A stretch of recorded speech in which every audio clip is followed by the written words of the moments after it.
Honourable speaker साहब, Iran के ऊपर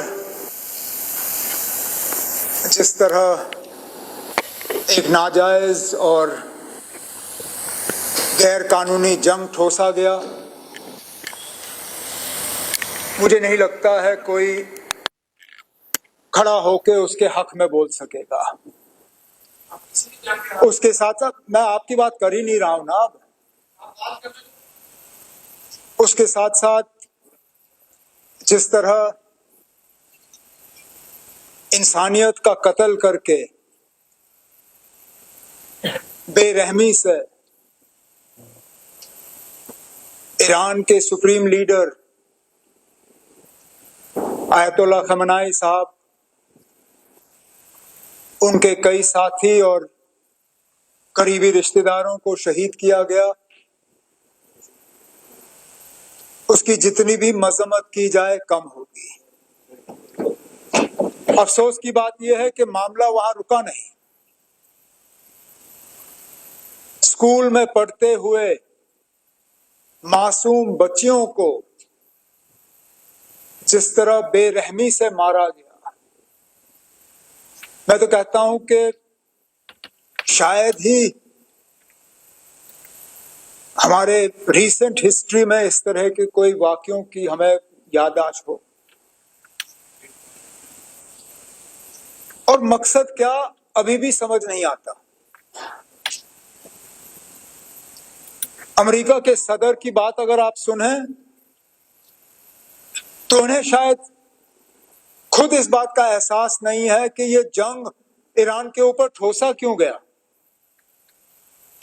सुबह रेजिम चेंज की बात करते हैं, दोपहर को स्ट्रेट ऑफ हॉर्मुज की बात करते हैं, शाम को तेल की कीमतों की बात करते हैं। उन्हें खुद शायद नहीं पता कि लगातार पिछले 3 हफ्तों से जो ईरान के लोग भुगत रहे हैं वो क्यों भुगत रहे हैं।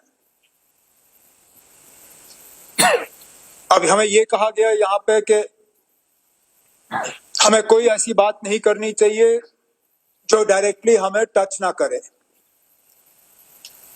लेकिन हमारे कितने बच्चे बच्चियां, कितने हमारे लोग ईरान में फंसे, तो वो तो डायरेक्ट हमें टच कर गया।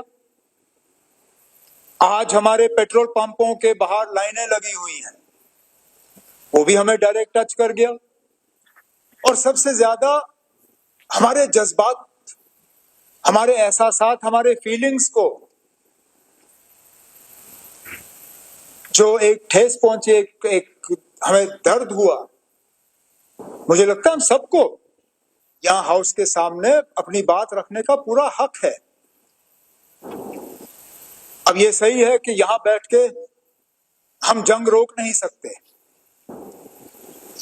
लेकिन मरकज में हमारी हुकूमत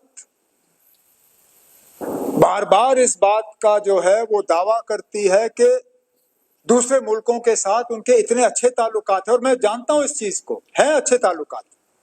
अमेरिका के साथ उनके ताल्लुकात अच्छे हैं, इजराइल के साथ ताल्लुकात अच्छे हैं, ईरान के ताल्लुकात तो मैंने खुद देखे जब मैं वाजपेयी साहब के साथ मिनिस्टर ऑफ स्टेट था एक्सटर्नल अफेयर्स का। बाकी ईरान के जो हमसाये मुल्क हैं उनके साथ ताल्लुकात। तो मुझे नहीं लगता है कि अगर यहाँ इस हाउस के तरफ से हम वजीर आजम हिंद नरेंद्र मोदी साहब से गुजारिश करें कि वो अपने दफ्तर का इस्तेमाल करके, अपने जो उनके पर्सनल रिलेशंस हैं इन सब लोगों के साथ, उनका इस्तेमाल करके इस जंग को जल्द से जल्द खत्म करें, ताकि वहां के लोगों की जो सफरिंग है वो खत्म हो जाए और ईरान को दोबारा एक मौका मिले कि वो पीसफुली जो है इस दुनिया में बाकी मुल्कों के साथ कोएग्जिस्ट करे। तो मुझे नहीं लगता है किसी को इस चीज का इसमें कोई एतराज होना चाहिए। तो एक तो मैं अपने तरफ से और यहाँ अपने साथियों के तरफ से ईरान के ऊपर जो ये नाजायज और गैर कानूनी जंग ठोसा गया उसकी मजम्मत करता हूं। आयतुल्लाह खमेनी साहब और उनके साथ जो उनके साथी शहीद हुए, उनके साथ गम और ताजियत का इजहार करता हूं। उसके साथ जो बाकी लोग इस जंग में मारे गए उनके साथ भी। और अपने मुल्क के वजीर आजम साहब से मोतबाना गुजारिश करता हूं कि अपने ताल्लुकात और रिश्तों का इस्तेमाल करके जल्द से जल्द इस जंग को जितनी जल्दी वो खत्म करवा सकें उतना हम सबको फायदा होगा, इंसानियत को फायदा होगा। मैं इसमें मजहब की बात नहीं करूंगा, इंसानियत की बात करूंगा। वहां किसी मजहब का कत्ल नहीं हुआ है, इंसानियत का कत्ल किया जा रहा है।